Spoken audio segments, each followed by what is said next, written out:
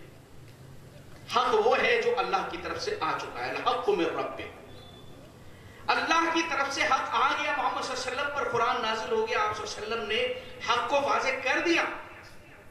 مشرکین اپنے غلط عقائد کو اپنے گمان کے مطابق پیش کرتے تھے، کہتے تھے ہاں اولئک شفعاؤنا عند اللہ، یہ اللہ کیا ہمارے شفارسی ہیں۔ اللہ تعالیٰ فرماتا ہے کیا تم اللہ کو خبر دے رہے؟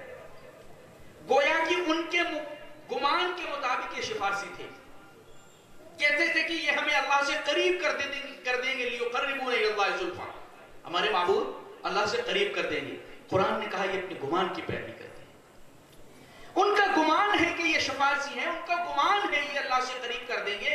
ان مشرکین کا گمان تھا فرشتے اللہ کی بیٹیاں ہیں، گمان ہے یہ۔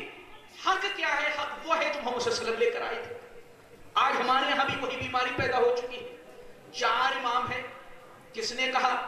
اللہ نے، نبی پاک صلی اللہ علیہ وسلم نے، یہ تمہارا گمان ہے، چاروں پر حق ہے، تمہارا گمان، اس پر کہ ایک کی پیروی ضروری ہے، یہ تمہارا گمان ہے۔ اللہ تعالیٰ نے اس کے سلسلے میں نبی پاک صلی اللہ علیہ وسلم نے ائمہ کے تعلق سے کہ ان کی تقلید کی جائے، اس طریقے کا معاملہ بیان کیا گیا؟ نہیں، یہ گمان ہے لوگ۔ تو تقلید کی وجہ سے سنتوں کو، پیارے رسول صلی اللہ علیہ وسلم کے طریقے کو چھوڑ کر کے ائمہ کے اقوال اور فتاوے اور ان کی رائے اور قیاس کو سنت رسول کے مطابق کے مقابل میں پیش کیا گیا۔ اس سے کیا ہوا؟ دوریاں امت کے اندر پیدا ہوتی گئی۔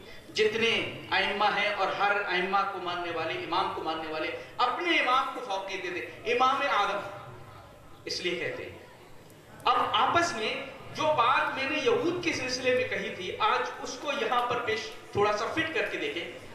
یہود مسلمانوں کے مقابلے میں تو اتحاد تھا دونوں کا، دونوں آپس میں ایک دکھ رہے ہیں، کھڑے ہیں ساتھ، لیکن آپس میں جب معاملات ہوتے ہیں تو ایک دوسرے کو برداشت نہیں کرتے۔ آج یہی حال ہے۔ تقلید کی جہاں تک بات آتی ہے تو کہتے ہیں کہ بھئی 4 امام ہیں، چاروں برحق ہیں، لیکن جب آپس میں یہ اماموں کے ماننے والے ٹکراتے ہیں تو ایک دوسرے کو برداشت کرنے کو تیار نہیں ہے۔ تو وہاں آپس میں ایک دوسرے کو برداشت کرنے کو تیار نہیں ہے، پھر اپنی امام کو جو ہے برتر ثابت کرنے کی کوشش کرتے ہیں۔ ویسے اہل حدیث کے مقابلے میں سب کے سب کیا ہے، ایک نظر آتے ہیں تقلید کی اس میں۔ تو اس طریقے سے افتراق صراط مستقیم سے لوگ کیسے ہٹے؟ بدعات کی وجہ سے، اندھی تقلید پرستی کی بنیاد پر، اپنے گمان کے مطابق یہ کام صحیح ہے، یہ اچھا ہے، یہ اللہ تعالیٰ اس پر ہم کو اجر دے گا، اس بنیاد پر جتنی چیزیں یہ اس طریقے سے بڑھتی رہی۔ کچھ لوگوں کا گمان یہ ہوا کہ حق میں یار انہوں نے اکثریت کو سمجھ لیا، اکثر لوگ، بھئی زیادہ تعداد کیا کر رہی ہے، زیادہ تعداد یہ کر رہی ہے، اکثریت کو جنہوں نے معیار بنایا، اس سے بھی حق سے صراط مستقیم سے لوگ بھٹکتے ہیں اور افتراق کا شکار ہوتے رہے، فرقہ پرستی وجود میں آتی رہی۔ اگر ایک سوال یہاں پر یہ بھی لے لیا جائے کہ ہم فرقہ پرستی کی مذمت بیان کر رہے ہیں، اس کے معنی مفہوم کو بیان کر رہے ہیں، اللہ کی ناراضگی اس پر ہے اس کو بیان کر رہے ہیں، کوئی یہ کہہ سکتا ہے کہ آپ بھی تو اہل حدیث نام رکھ کر کے فرقہ آپ نے بھی تو بنایا ہوا ہے، آپ بھی تو اہل حدیث نام رکھ کر کے ایک فرقہ ہیں، تو کیا اہل حدیث نام رکھنا کوئی فرقہ ہے؟ اس کو ہمیں سمجھنا ضروری ہے۔ ہم سے بھی سیدھے کہیں کہ فرقہ پرستی کی مذمت آپ بیان کر رہے ہیں، لیکن آپ بھی تو ایک اہل حدیث کا ٹائٹل نام لے کر کے ایک الگ سے کھڑے ہوئے ہیں نا مارکیٹ میں، دیگر تمام لوگوں کے مقابلے میں آپ بھی تو اہل حدیث نام کے ساتھ آئے ہوئے ہیں، آپ نے بھی تو فرقہ بنایا، لوگ کہتے ہیں ایسا۔ پہلی بات یہ کہ نام رکھنے سے فرقہ کبھی بنتا نہیں۔ نام کس چیز کے لیے ہوتا ہے؟ نام تعارف کے لیے ہوتا ہے، پہچان کے لیے ہوتا ہے۔ اللہ تعالیٰ نے اس کو سورہ حجرات کی اس آیت کی روشنی میں سمجھے۔ اللہ نے فرمایا کہ یا ایھا الناس انا خلقناکم من ذکر وانثی وجعلناکم شعوبا وقبائل لتعارفوا۔ اے لوگو، ہم نے تم سب کو ایک مرد اور عورت سے پیدا کیا ہے، تمہارے خاندان، قبیلے، کنبے بنائے، کیوں؟ لتعارفوا، تاکہ تم ایک دوسرے کو پہچان سکو۔ نام ایک دوسرے کو پہچاننے کے لیے ہوتی ہے، نہ یہ کہ اس سے فرقہ بنتا ہے۔ اہل حدیث کسی آدمی کا نام ہے، کسی شخصیت کا نام ہے، کسی بزرگ ہستی کا نام ہے، کسی جگہ کا نام ہے۔ اہل حدیث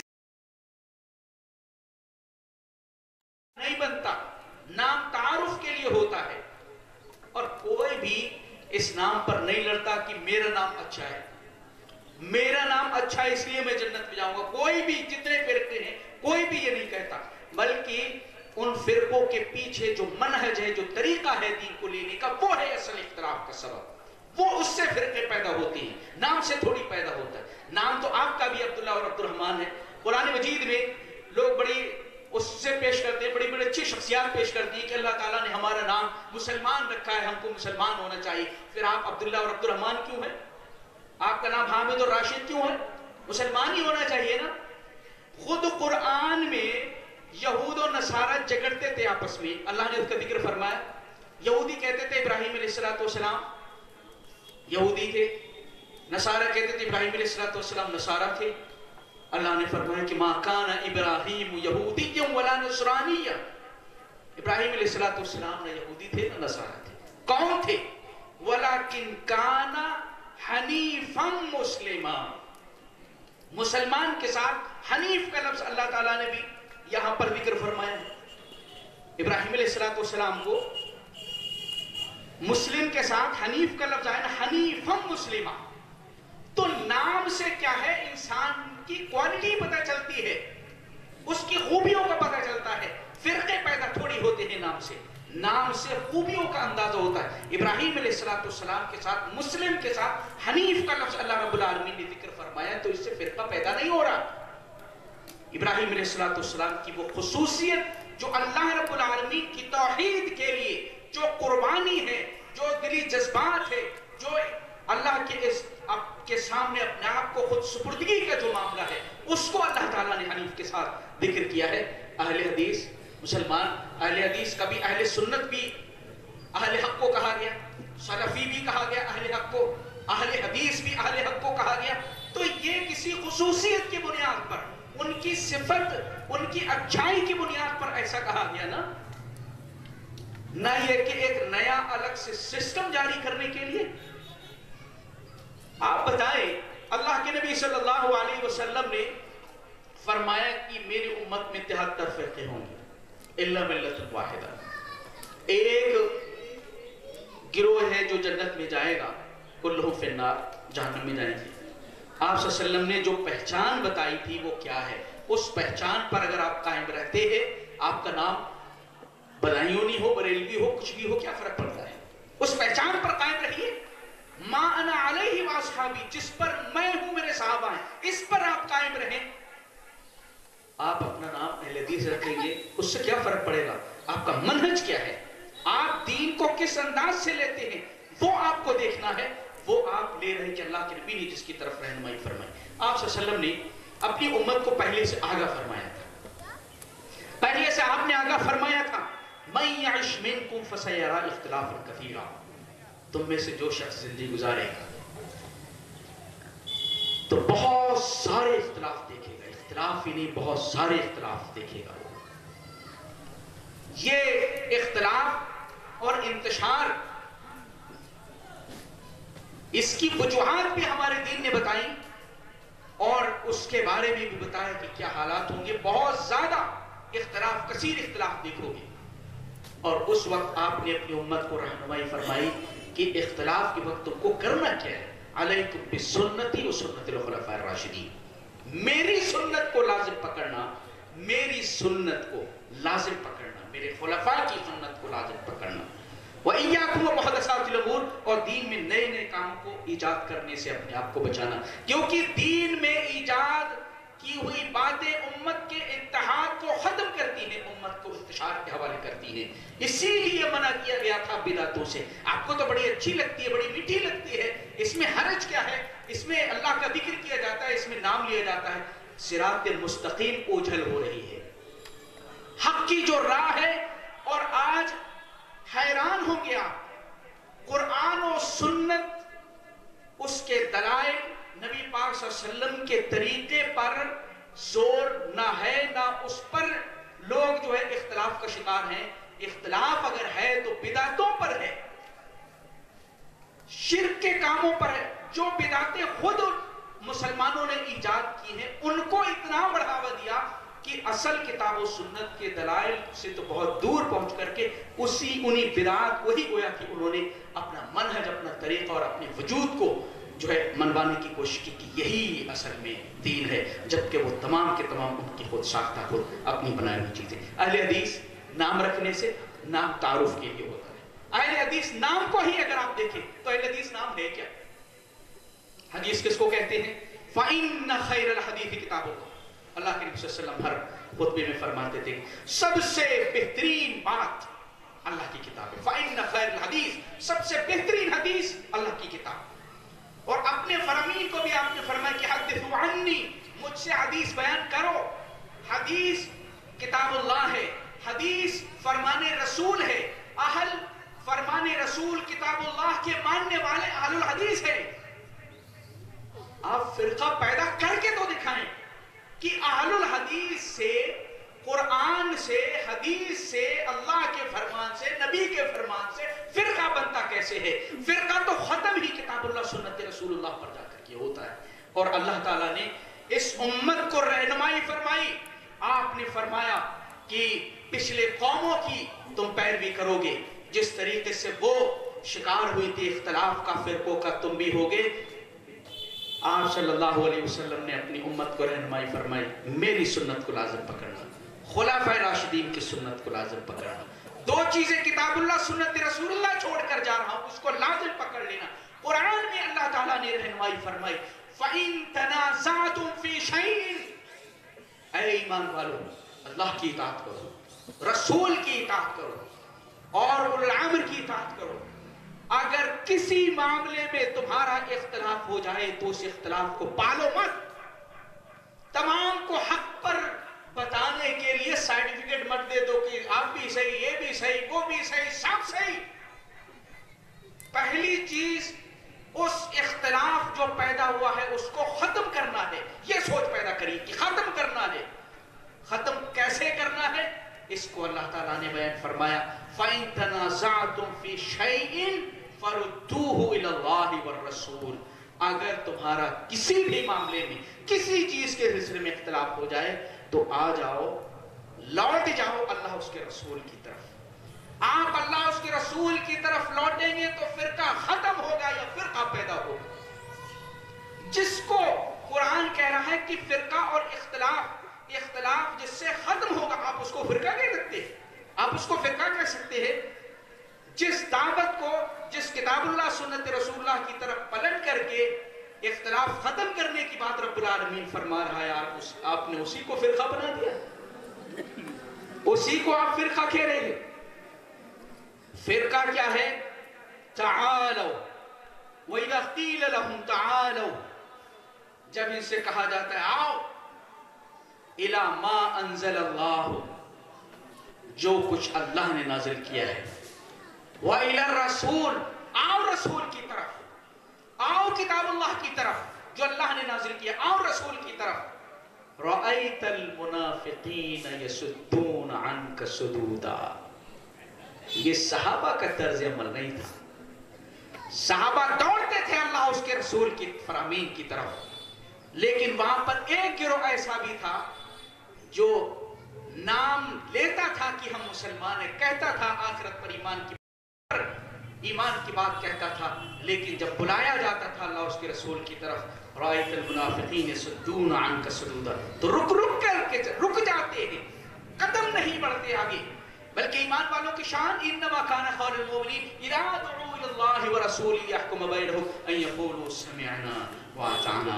ایمان والے کہہ رہے ہیں اللہ اس کے رسول کا فرمان آ گیا، اللہ کا کلام، اس کی آیتیں، اس کا فرمان آ گیا، سارے اختلاف ختم، ساری خواہش پرستی ختم، سارے اختلاف کے خاتمے کے لیے آگے بڑھ جاتا ہے ایمان والا۔ نبی پاک صلی اللہ علیہ وسلم کا فرمان آ گیا، اپنی گردن کو جھکا دیتا ہے۔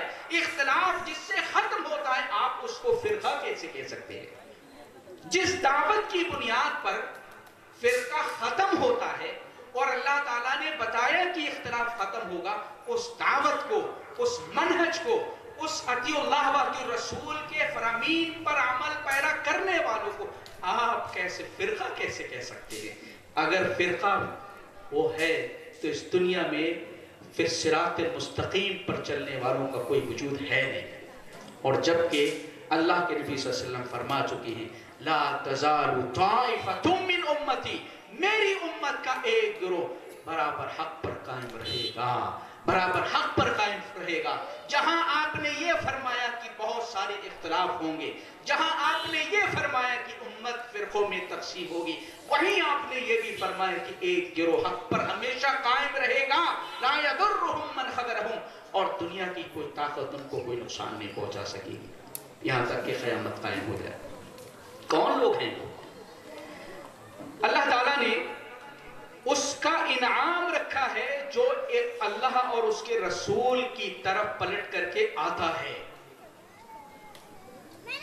اختلافی معاملات میں اللہ اس کے رسول کی طرف جو پلٹ کر کے آتا ہے، اللہ تعالیٰ نے پہلی بات تو اس کے ایمان کی گواہی دی، ان کنتم تؤمنون باللہ والیوم الآخر ذالک خیر واحسن تأویلا۔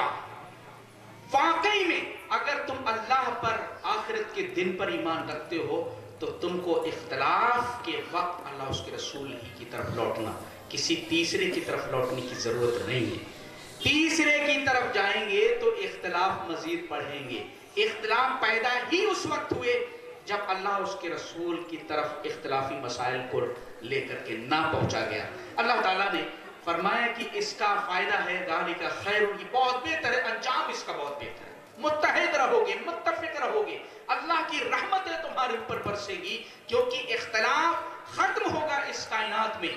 آج اس امت میں اختلاف اگر ختم ہوگا تو اس کا نسخہ اللہ تعالیٰ نے یہی بیان فرمایا کہ لوٹ آؤ اللہ کی طرف، لوٹ آؤ اس کے رسول کی طرف، اختلاف ختم ہو جائے گا۔